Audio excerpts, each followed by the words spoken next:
All right, I'm here in Seattle and I'm walking by the Space Needle. You see that in the background. So I have this impromptu, uh, some spiritual lessons that I'm getting from this Space Needle. And I'm just sort of coming up with them. But the first thing that comes to my mind is, you see right there, is that the Space Needle is an observation deck, right? So people go up in it um, to observe, to look around the city of Seattle, right? So it's getting a little windy. So the spiritual lesson is let's see, where is it? There it is. Uh, Meditation, observing, right? You become the observer of your thoughts. So this could be a really good meditation, is to think of yourself as going into the top, sort of an observation deck, right? Observation deck of your mind, right? And your feelings, and be the observer, right? Just, oh, wow, wow. Oh, there's a thought of separation. There's a judgmental thought. There's a angry feeling. There's this, depressed feeling. There's a scared feeling. Whatnot. Uh, they're seeing. We see things through these lenses of the ego. So just start observing them, right? So the thing I'm coming up with is a meditation could be like going into the observation deck of the Space Needle, or any tall building, that has an observation deck. So and just watch it, right? And be with it, be present, right?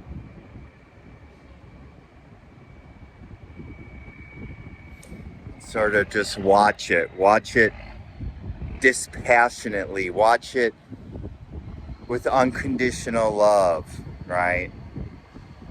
Let's see, where is it? Right there. So that's the thing, that first thing that I'm coming up with. Another, and you know what? It's funny because I'm right across the street from this medicine center. So meditation,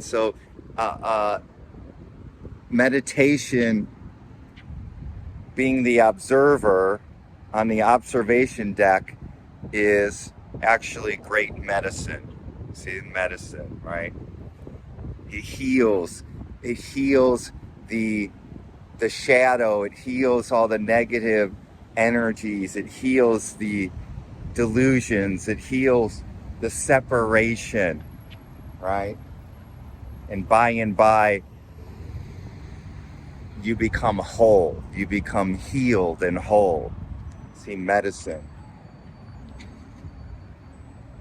Also, it's higher levels of consciousness. So I think the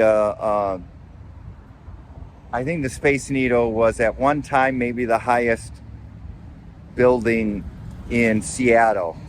I think it was built in the early 1960s. So higher. So as you awaken spiritually, as you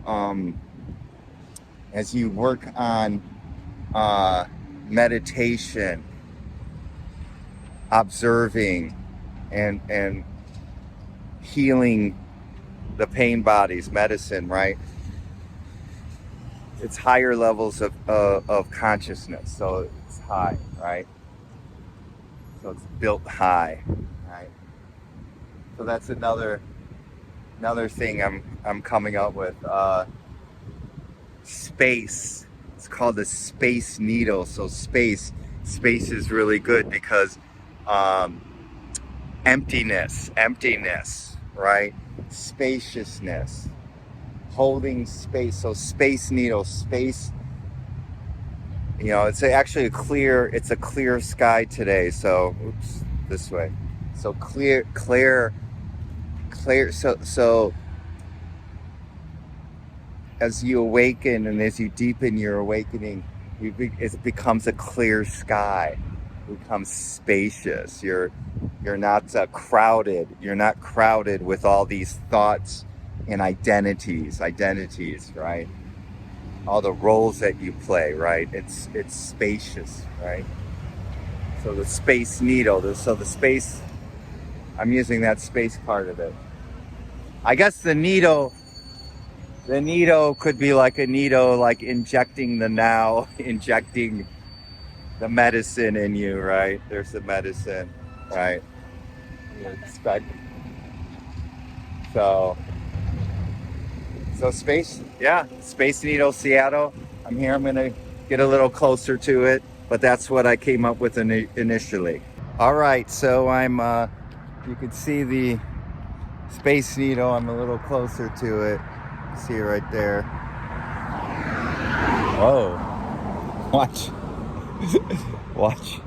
Watch the street when you're doing videos. So there's the Space Needle. So what I thought was very funny about this is that we're by this Discovery Center, right? And we're by this Discovery Center. So it's a Bill and Melinda Gates Discovery Center Foundation.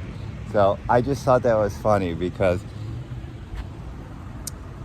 I don't talk about a lot of people in my videos, right?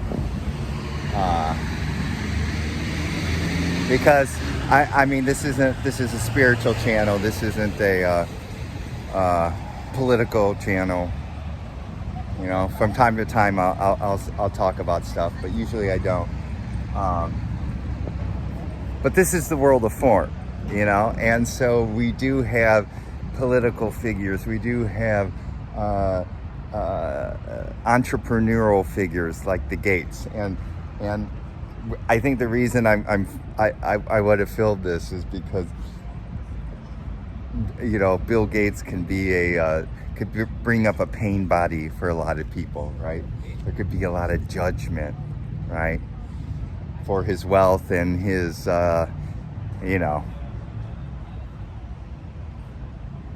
sketchy stuff that may or may not happen. I don't know, but I'm just saying that so there could be judgment. See, on the spiritual path, it's all being, that all.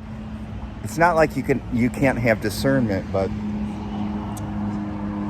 you want to be free. You want to be free. So and you get to a level where all beings, there's unconditional love towards them. Even the figures, and it's kind of funny, even the political figures. I'm on this street, and it's actually called, I don't know if you can see it, it's called Republican Street. I don't know, can you see that? I'm trying to look on the Republican Street. I don't know if you could see that, but this street is called Republican. Okay, so Republican, Democrats. It's there's a lot of political division in America, and that's all ego, all separation consciousness, right? So as you awaken, all that suffering and all that anger and all the that is something that you have to learn and dissolve, and where you see everything for what it is. Not saying that you can't do things or be somebody for change, and you could play the game, but it's not coming from this ego, like we gotta win, we gotta conquer, we're the right people, they're the bad people. coming from anger. So I just wanted to bring that up. I just think it's interesting.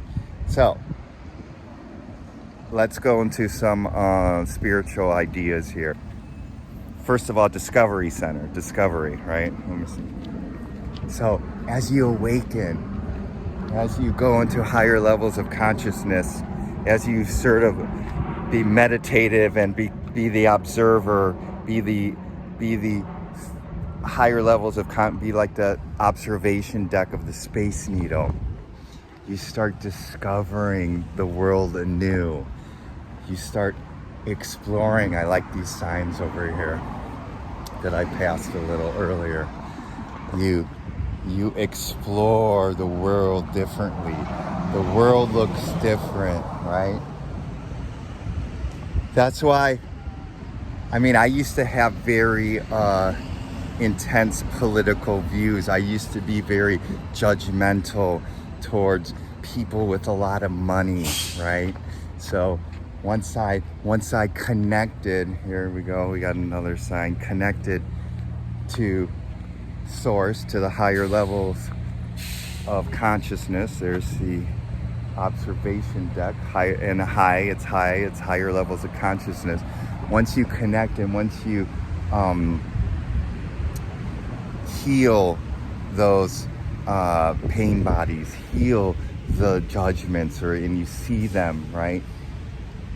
The world looks fresh. So you connect to it and think, and you discover a beautiful world. They call it samsara in Buddhism, the world of form. It's the play, it's the dance, emptiness dancing, and it's beautiful because you're not caught up with it. You're not lost in it, right? So you connect. You connect with the now, the eternal now, right? And I like this sign over here. And then you become inspired. You become inspired. There you go. You become inspired and then you can change the world. But the inspiration comes from truth, comes from the eternal now. Not some egoic version of, well, everybody should be doing this, and we gotta get, this is how wars are started. This is how genocide is started, with we gotta have these people eliminated, or they have to do what we want to do, right? Because there's a lot of fear, and it's separation consciousness that egos are living in, right? So that's why when you connect to the now, to higher sources of consciousness, right? You connect. You see the world differently, and you become an inspiration, right? All that hatred and division dissipates because we're all one and we're all connected. We're all connected. See? We're all connected. So this is, and when you observe, you become this is sort of like a meditation, observation deck, higher level of consciousness. It's a meditative symbol. That's what I'm coming up with. From now on, this is a meditative symbol, observation deck, observing life. Oops. Move away from traffic. Observation deck, meditation, just observe the thoughts. And just be with them, right? And then you discover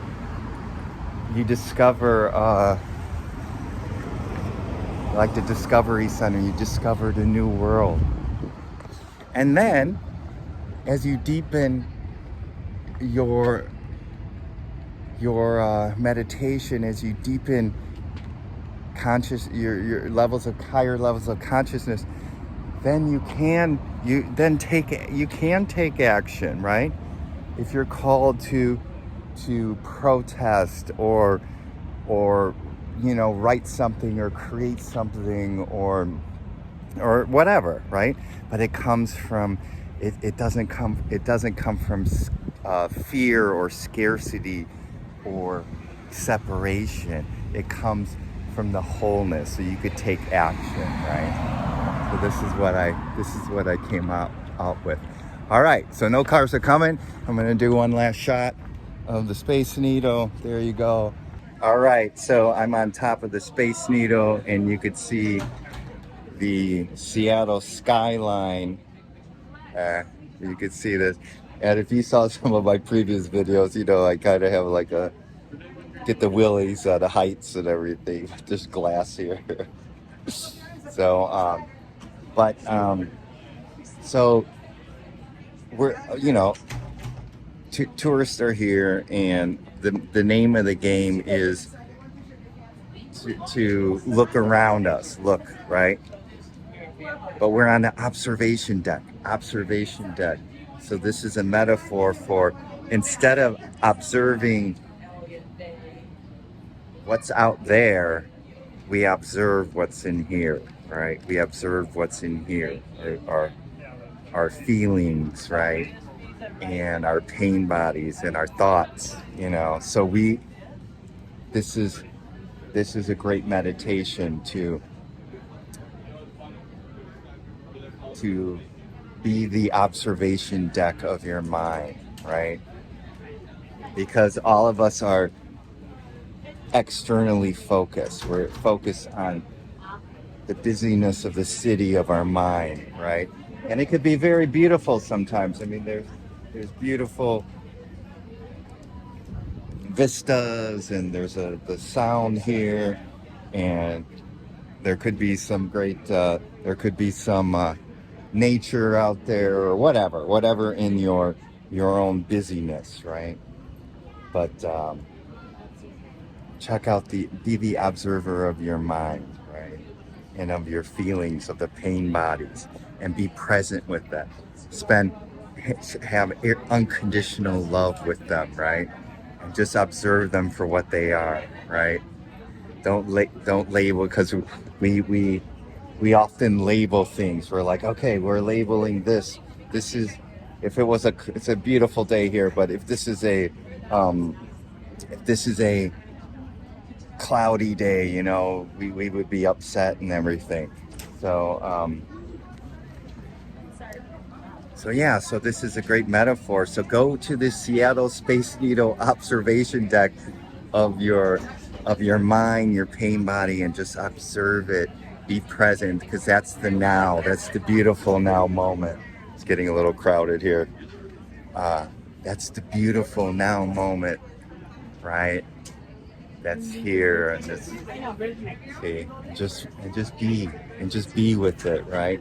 Be with the thoughts, right? I mean, this is a great meditation. Just be with it, and then you experience the peace, the nirvana, right? The nirvana, the true nirvana, right? Nirvana's a band that comes from Seattle, right? So, but the true nirvana is right here in this beautiful now moment.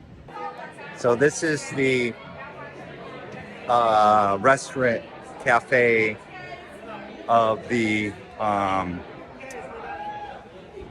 Space Needle. This is the second floor, right? This is below floor, so you could see the elevators. You could see. So the other one was outside. So this is okay. So all right. So you can see.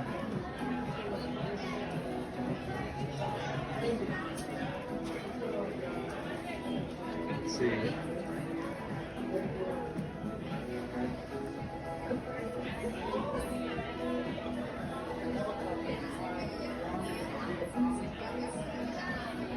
Okay, so let's move it. Let's cool. So you could see I'm standing still and this is moving. Now I'm wondering what's moving.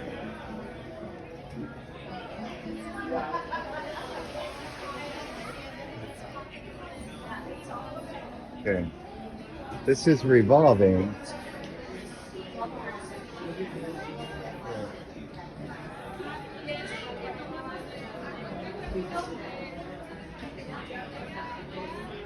Oh, so we're actually moving.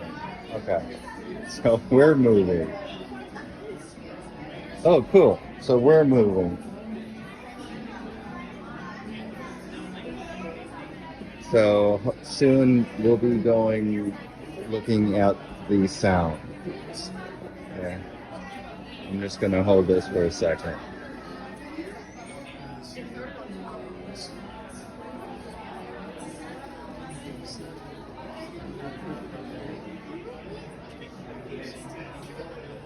Oh, cool.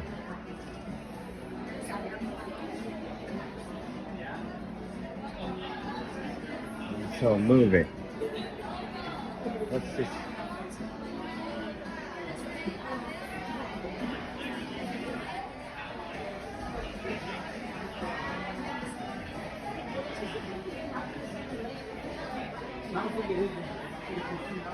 And then we have these. You can see these gears.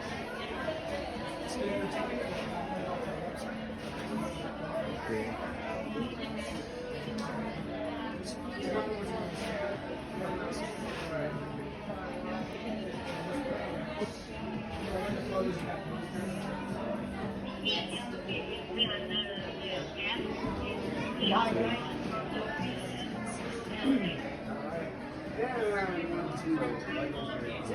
So, yeah, so I'm moving to the right. So before I was looking this way, now I'm looking this way. Oh, cool.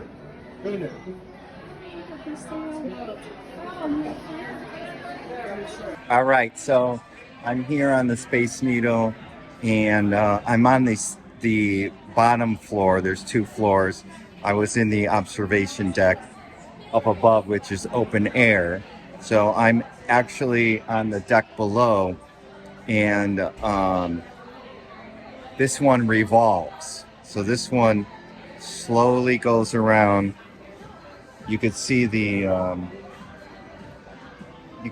floor moving. You see? There you go. So you could see. So if I just hold this out here, we'll see. I got the city in the background, and we'll see the panoramic view change, right? But it's kind of moving slowly. But I think what I wanted to use and show from a spiritual point of view is that our perceptions change and can change when we see things from a different angle, when we see things from truth, from the eternal now, right? So sometimes they slowly change, sometimes there's a big change, but this is very cool. This is like symbolic of how our lens of reality changes, right? And it takes time. It takes time. I mean, as we open ourselves up to the now, it changes, right? And we see things for what they are, right? So I just really like the way that, and this is this is sort of a uniform change, right? This is like a change that, so it's like this constant little You can see below me. I got my backpack down there. You can see it kind of just moving at an equal. You can see this pane kind of moving behind me, right? See, there you go. You can see my hand. Well, there's glass here, but my hand is kind of rubbing against it, right? This is still, but I'm moving, right? And it's sort of emblematic of spiritual growth is that we open ourselves up to different lenses, to seeing the world differently, right? To seeing the world as they are, to seeing it as beautiful and as harmonious, even in the so-called not harmonious things in the world of form, because we could see or we can interpret things through our ego as this shouldn't be happening, this is bad, when it's all a part of this beautiful turning now moment. I mean, actually that's what I'm coming up with right now, is that, you know, as the world turns, right? Right? Isn't that a soap opera? As the world turns, and it just is, right? So one thing that comes up to me was change of perspective, is that, you know, we put on different glasses, or we move to different vantage points as we awaken, right? And another spiritual lesson I just came up with is that, like this turning, revolving floor that goes in a circle as the world turns, this is life. This is life. And the eternal now is ever present. It doesn't change. It is always here. It is always peaceful in this beautiful now moment. But the world of form, it just goes on, right? It's just turning. Sure. Oh, you see the elevator? Okay. Yeah. You see the elevator? Okay. So you could see the elevator rail or whatever all the way down. But as the world turns, right? As the world turns, we're just moving, right? We're just in this world, the world of temporary, the world of form. Things change, right? And you embrace it, you accept it, right? Yeah. See the world is turning. I just love it. I just love it, man. Look at that. This is a great meditation, actually. You think about it. If you ever make it up to Seattle, come here and make this a meditation. Go on this second floor, the floor below the observation deck that's outside, and just meditate as you go around in a circle as the world turns, and you're just like, as the world turns in your mind, and right, it's just blah, blah, blah, blah, blah. But life just happens, right? It's just happening. It's turning. It's going to keep doing its thing. And giving up control. So we want to. So something that just came up to me is that we want to control as the world turns, right? The ego wants to control how fast the world should turn or how slow, blah, blah, blah, blah, blah. and that creates suffering, right? That creates suffering. So you just go with it. You go with the flow. You go with the. I'm looking at the. You could see the gears. You right here, Chris, the long way.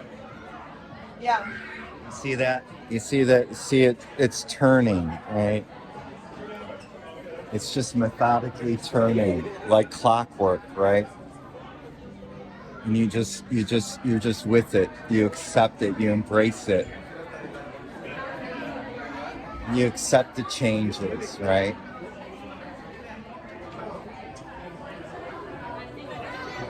Because it's the paradox. So as you awaken and as you surrender to the now,